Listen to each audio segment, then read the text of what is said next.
জন্মান্তর কি সত্যি আছে? কেন ফিরে আসে আত্মা? জানুন বেদে কি বলছে। মানুষের জীবনে জন্ম ও মৃত্যু হলো পরম সত্য। যার জন্ম হয়েছে তার মৃত্যু হবেই। শুধু মানুষ নয়, মৃত্যু নিশ্চিত সমস্ত প্রাণীকুলেরই।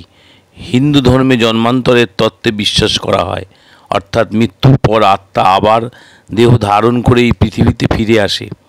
কিন্তু এই বিষয়টি নিয়ে রহস্য ও ধোঁয়াশা চিরকালীন। মানুষের মনে বারবার এই প্রশ্ন দেখা দিয়েছে যে সত্যি কি জন্মান্তর আছে?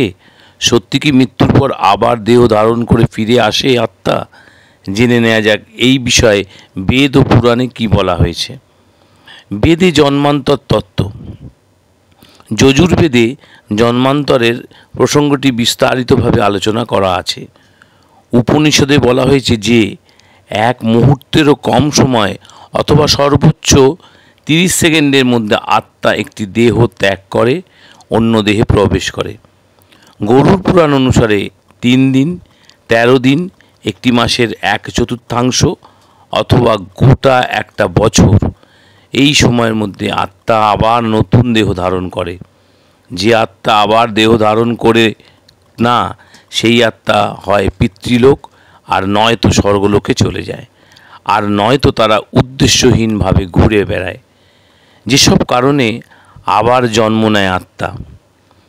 যদি মৃত্যুর আগে পর্যন্ত কারোর ওপর রাগ থাকে এবং মৃত্যুর সময়ও তাকে ক্ষমা করতে না পারেন, তাহলে সেই আত্মা প্রতিশোধ নিতে আবার জন্ম নেয়।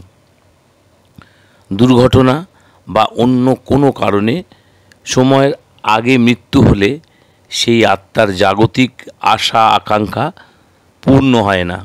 এই ধরনের আত্মারা নিজেদের অতৃপ্ত কামনা পূরণ করতে আবার জন্ম নেয়। যে ব্যক্তি জীবদ্দশায় অনেক পাপ ও অপকর্ম করেছে, সেই আত্মার সহজে মুক্তি হয় না। এই ধরনের আত্মা পৃথিবীর দুঃখ কষ্ট ভোগ করতে বারবার ফিরে আসে।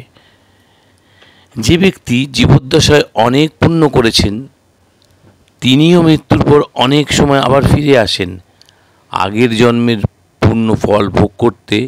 এই জন্মে আনন্দে জীবন কাটাতে ফিরে আসে সেই আত্মা।